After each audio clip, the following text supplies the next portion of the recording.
50 years ago, psychedelic drugs were at the center of America's counterculture, promising good trips and some very bad trips, too. Today, the DEA restricts psychedelics as Schedule I drugs with no currently accepted medical use and a high potential for abuse. But Pierce Chapin believes they saved her life. It was very profound. It was very refreshing. For more than a decade, Pierce struggled with severe depression, even considering suicide. Then, a nurse practitioner sent her to a revolutionary treatment at Johns Hopkins University Med Center in Baltimore, using psilocybin, a key ingredient in hallucinogenic drugs, to treat depression.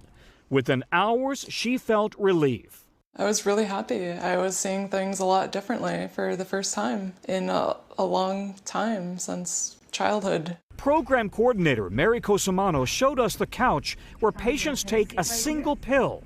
This is the session room. This is the session room. Then spend 6 hours listening to music with their eyes closed, closely watched by staff. And then we put a blanket over them, just kind of tuck them in to make them feel safe and comfortable and cozy. And then we begin the day. This is literally the room where people go on a trip.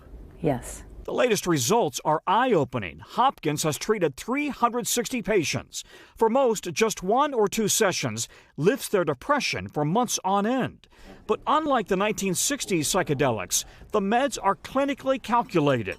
Are you encouraged, excited by what you've learned so far? Oh, I think there's nothing more interesting that I have done in my almost 50 years of doing clinical pharmacology research.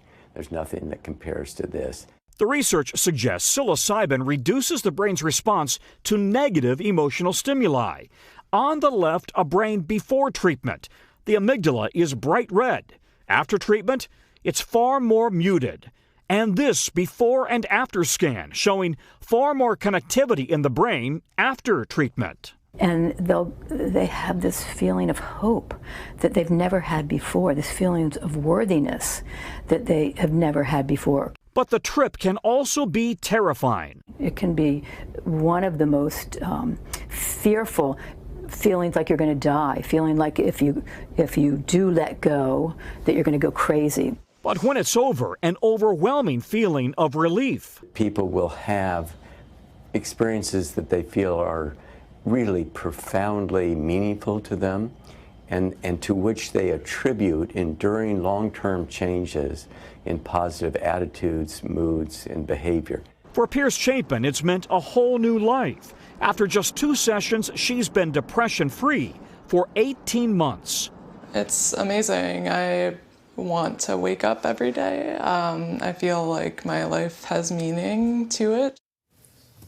Okay, a lot of caveats here. Don't try this at home. These are carefully controlled studies. Patients are vetted for pre-existing psychiatric conditions first. Just 1 or 2 pills may be able to replace daily medications for months or years on end without therapy. The results so far are so encouraging that a handful of university med centers have now joined Johns Hopkins in doing this research.